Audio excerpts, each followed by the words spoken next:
professora Cineide Patrícia, AEDA, abril de 2020, Direito do Trabalho 2. Bom dia, boa tarde, boa noite.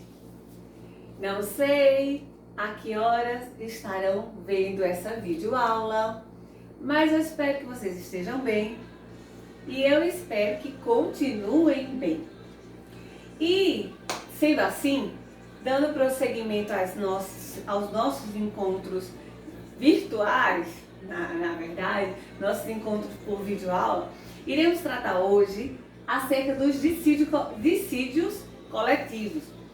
Nas aulas anteriores, nós falamos, só relembrando um pouquinho, nas aulas anteriores, nós falamos sobre conflitos coletivos, né? Fizemos uma abordagem desde a definição até as formas de solução e composição dos conflitos coletivos.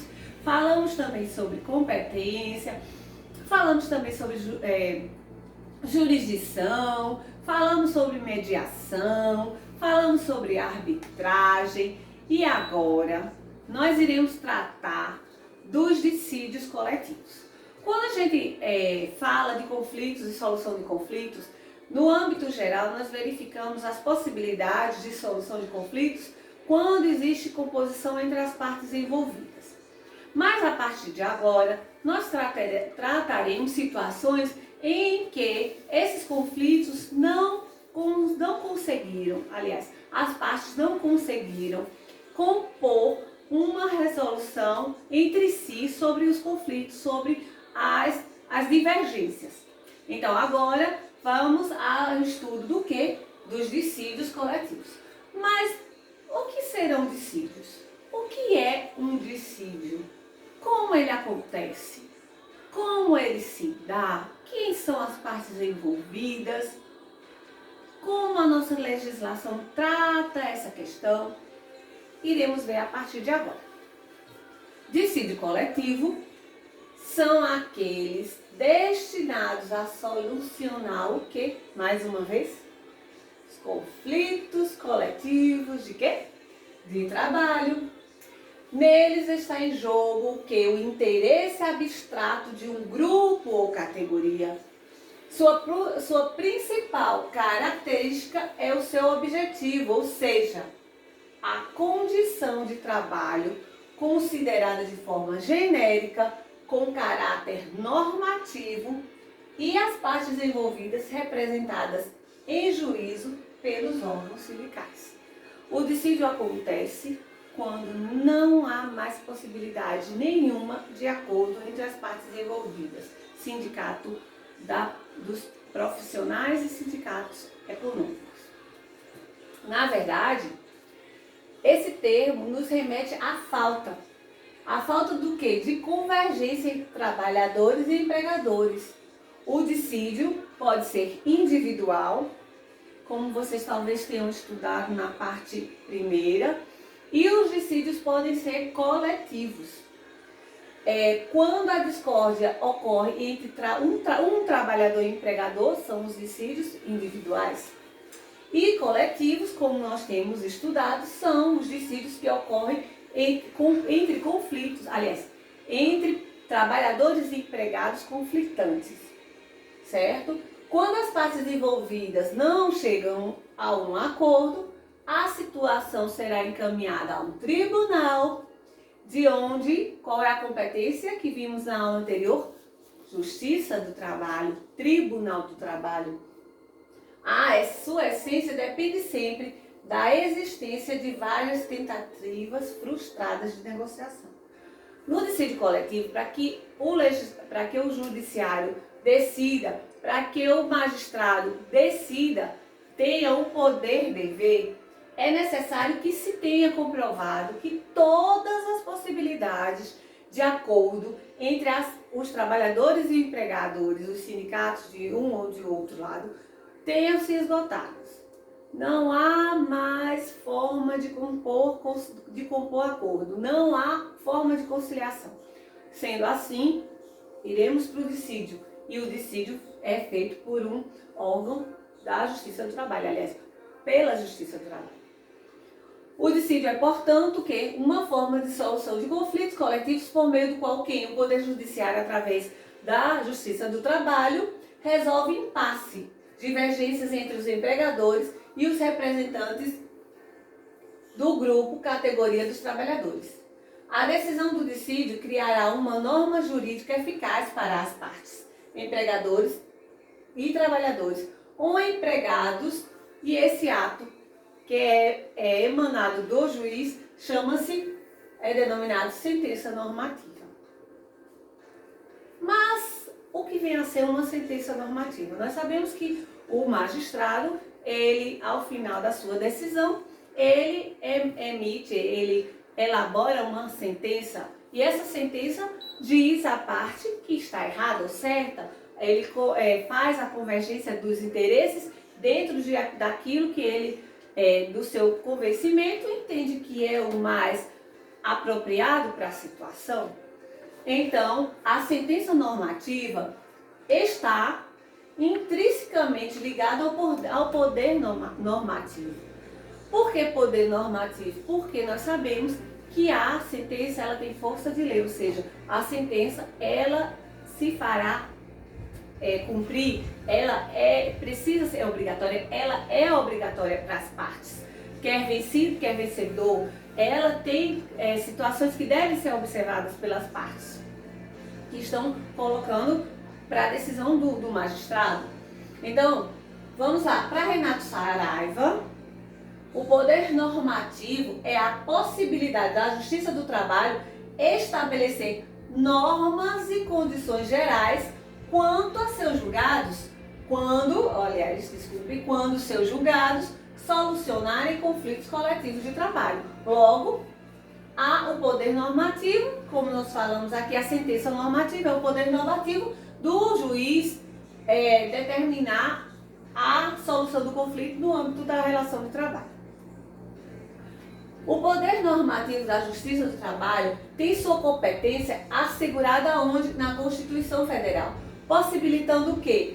Possibilitando aos tribunais laborais, à Justiça do Trabalho, aos tribunais do trabalho, a ação de solucionar conflitos coletivos de trabalho, que se concretiza através de uma sentença. Como eu já falei, o poder dever do Estado se concretiza através da sentença, que é chamada sentença normativa.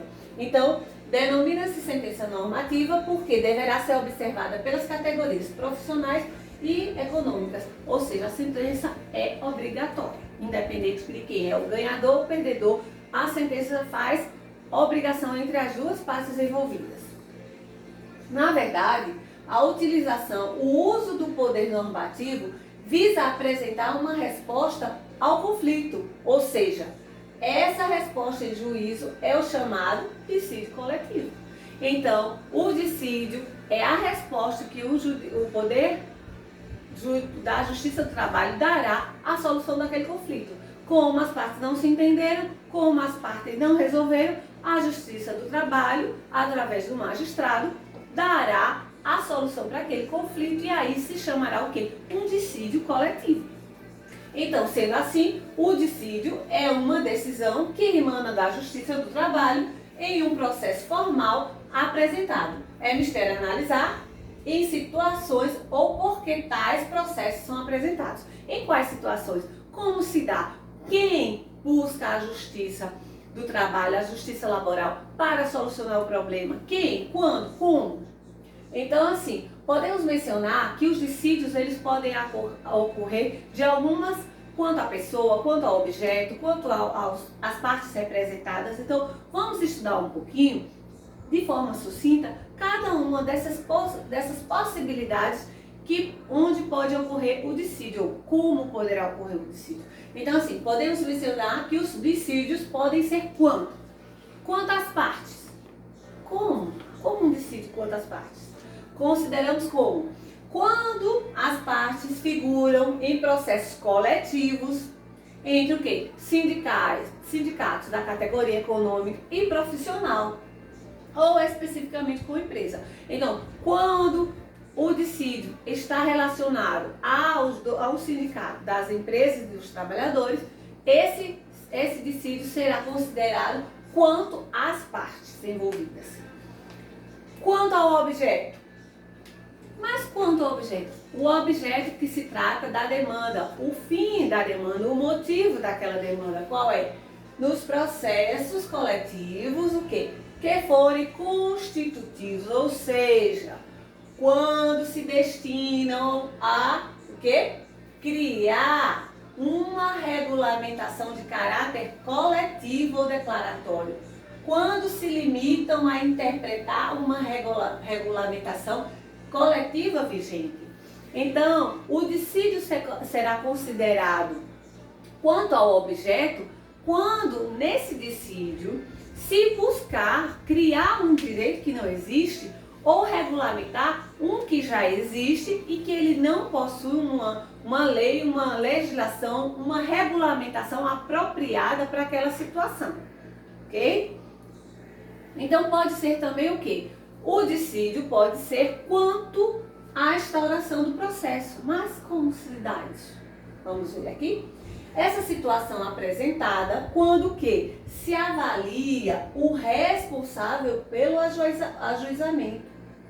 E esse quanto à instauração pode ser o que? Voluntário, quando a parte interessada é quem ingressa com a ação, e coatos, quando a instauração se dá pelo órgão jurisdicionante ou em decorrência da iniciativa da Procuradoria da Justiça do Trabalho.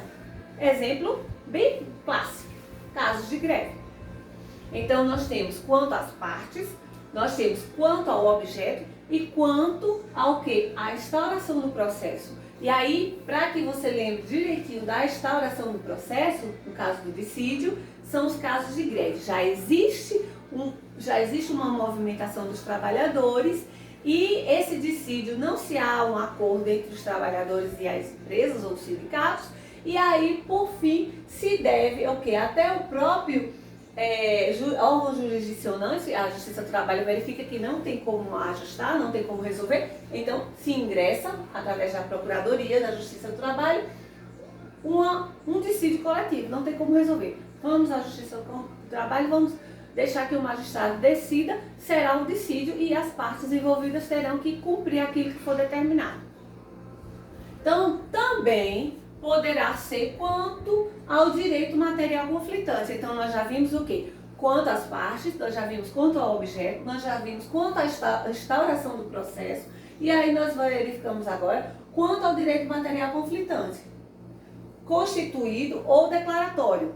Isso quer dizer o quê? Isso quer dizer que deve-se levar em consideração se o tema do dissídio é apenas salarial ou se tem por fim qualquer condição de trabalho existente. Então, quanto ao direito material, nós podemos dizer que ele pode ser o quê? Constituído, conflitante, constituído ou declaratório. Então, ele deve levar em consideração a demanda, o impasse existente que gerará um dissídio. Diz tão somente a quê? Os trabalhadores e empregadores estão se desentendendo apenas com relação a salário, apenas a valores de salário, a redução, o aumento, a percentual, é só isso? Então temos o dissídio conflitante. Ah, não só é isso, é com relação a trabalho, com relação à condição do trabalho, com relação a salário, com relação a hora extra, com relação a N outras coisas. Então, todo isso será avaliado quanto ao direito material conflitante. Se é apenas salário ou se engloba outros direitos e deveres dos trabalhadores. Então, assim, nós temos esses quatro, o dissídio pode ser observado desses quatro âmbitos. Âmbitos do que nós vimos as partes, nós vimos no tocante ao objeto, nós vimos no tocante à instauração do processo e nós vimos no tocante ao direito material, que será conflitante, que é conflitante, se é apenas o salário ou se é tão somente o salário ou se são outros direitos e obrigações envolvidas. Então, assim, precisamos entender algumas outras coisinhas. Os dissídios podem ser propostos, então nós vimos que existe uma situação de dissídio, alguns temas. E aí, quem irá propor esse dissídio? Quem irá provocar a Justiça do Trabalho para resolver esse impasse, resolver esse conflito? Quem será? Como será? Quando será? Vamos ver agora? Então, eu elenquei para vocês aqui o que? Os dissídios podem ser propostos por aqueles sujeitos que estão aptos a negociar as condições de trabalho, são eles. Então, quem pode propor um dissídio coletivo são aqueles que também se envolvem na demanda, se envolvem no conflito. Quem são eles? Vamos ver aqui. Conhecidos, nossos conhecidos, que são o quê? Os sindicatos. Podem estar dissídios em qualquer situação. Quem? Os sindicatos. E vale lembrar que nós temos dois tipos de sindicatos que nós já estudamos na unidade anterior. O sindicato econômico, da classe econômica, e o sindicato da classe profissional. Que vocês sabem muito bem a definição desses dois. Então aqui, ó, o nosso artigo 857 da CLT, em seu parágrafo único, dispõe o seguinte, vamos ler aqui. Quando não houver sindicato representativo da categoria econômica, que vocês sabem bem, ou profissional, que vocês também sabem bem, poderá a representação ser instaurada pelas federações correspondentes e, na falta destas, pelas confederações respectivas no âmbito de sua representação. Quem fala isto é o nosso artigo 857. E nós já falamos o quê? Falamos o que é sindicato, nós já falamos o que é federação, nós já falamos o que é confederação. Então, todas essas questões que nós falamos na unidade anterior, confirma ou corrobora com tudo aquilo que nós estamos vendo agora do que é sindicato. Desculpem, do que é dissídio. Então, também podem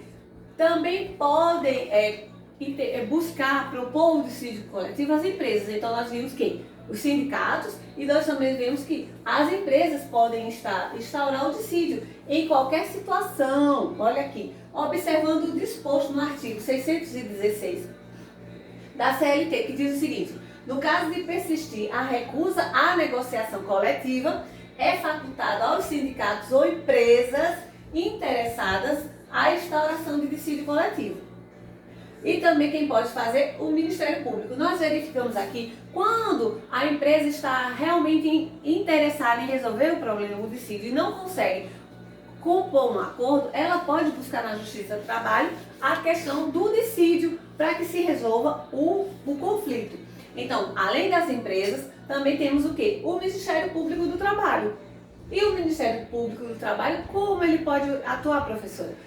Em casos pontuais. Não é todos os casos que a Justiça do Trabalho, que o Ministério do Trabalho, o Ministério Público do Trabalho atua, não são todos os casos, são casos pontuais. Então, quando se tratar de greve em atividade essencial com possibilidade de lesão do interesse público, o MTPT poderá propor dissídio coletivo. Essas situações, gente, são aquelas situações onde que já se está em greve há muito tempo, isso falando dos órgãos que podem fazer greve, das empresas, dos empregadores, dos empregados, dos trabalhadores que são sujeitos, que podem fazer greve. Quando o Ministério Público do Trabalho percebe que essa greve já se estende há muito tempo e não há acordo, não há mais forma de se resolver, não há como se solucionar a questão, o que é que se faz? O Ministério Público interfere. O Ministério Público se apresenta para buscar na Justiça do Trabalho o dissídio, para que se resolva. Já está vendo 15, 20, 30 dias a função, aquela atividade essencial, está prejudicando a sociedade. Por conta disso, o Ministério Público pode interpor o dissídio coletivo. Então, sendo assim, a competência para o julgamento do dissídio coletivo é de quem, como nós vimos anteriormente na aula anterior, de quem? Da Justiça do Trabalho, ou seja, do Tribunal Regional do Trabalho, ou Tribunal do Trabalho, conforme disposto no nosso artigo 678, inciso 1º da CLT. Então, aqui, os tribunais, o dissídio será levado a um dos nossos tribunais do trabalho, e esse Tribunal do Trabalho, através do seu magistrado, decidirá aquilo que ele entende como pertinente para resolver aquela solução, aquele conflito. Logo, ponderando os sujeitos e a competência para o julgamento do litígio, é importante mencionar as etapas de tramitação do dissídio até o seu julgamento. Alguns doutrinadores entendem que 3 seriam as fases desse dissídio, que seriam as fases da representação, quando se interpõe a ação, a fase da negociação, que seria a tentativa de acordo daquele juiz, e a fase da audiência, que seria efetivamente quando o magistrado irá decidir. A primeira fase, como eu falei, se refere à representação do dissídio, quando o agente capaz que nós verificamos, que pode ser o sindicato, que pode ser a empresa, que pode ser o Ministério do Trabalho, entra com o pedido. Na segunda fase, nós temos o quê? A fase que trata da negociação, o quê? Quando as partes do dissídio comparecem em audiência e se pronunciam sobre temas de conciliação. Não há acordo, não tem como, a gente não resolveu nada. E a terceira fase é o desdobramento da audiência, quando efetivamente se faz a audiência e que o juiz, o magistrado, irá se manifestar. Então, havendo concordância sobre os termos propostos em audiência, que o juiz, como nós sabemos, sempre haverá uma tentativa de conciliação. Independente daquele processo, sempre haverá, por parte do magistrado, quer ele na Justiça do Trabalho, quer ele no tribunal, sempre haverá uma tentativa de acordo, de conciliação. Então, não havendo essa conciliação, não havendo esse acordo, então passará a instrução, a audiência ao final. Mas, se houver o acordo, ele será homologado na sessão especializada em dissídios coletivos. Caso não se chegue a um acordo ou um entendimento, o presidente passa a fase de instrução, na qual interroga as partes para colher informações, a fim de preparar o dissídio para o julgamento. Vale ressaltar que, embora haja tentativa de conciliação na audiência, normalmente só chega até a Justiça do Trabalho o dissídio quando não há mais condição nenhuma de acordo. Isso eu já falei para vocês, apenas reafirmando essa situação. Então, vale ressaltar que, embora haja tentativa de conciliação na audiência, normalmente não se espera a ocorrência de negociação, posto que, lembre-se, o ajuizamento de dissídio coletivo só será possível quando não mais houver qualquer tipo de possibilidade de acordo. Inclusive, o TST prevê que o processo pode ser extinto sem julgamento da matéria se não ficarem comprovadas as tentativas de negociação. Entenderam bem? Então, dissídio só acontece quando são frustradas todas as possibilidades existentes e imagináveis de conciliação de acordo entre as partes envolvidas. O próprio organismo, nosso Tribunal Superior do Trabalho, já prevê isso. Se em algum momento se ingressou com dissídio e o magistrado percebeu que não foram feitas todas as tentativas necessárias para se compor um acordo, ele pode extinguir aquele processo sem julgamento do mérito. Olha, vocês não tentaram tudo que poderiam, então não irei julgar. Mas lembrarmos que sempre o dissídio é a última alternativa, é a última forma que os empregadores e trabalhadores têm para solucionar o conflito. Então, depois disso, o juiz decide e faz lei, a sentença normativa exarada faz lei entre as partes, faz obrigações entre as partes que devem ser cumpridas. Ok? Então, terminamos por aqui a questão de dissídios e na próxima aula falaremos um pouco mais sobre outros temas. Obrigada mais uma vez e até a próxima!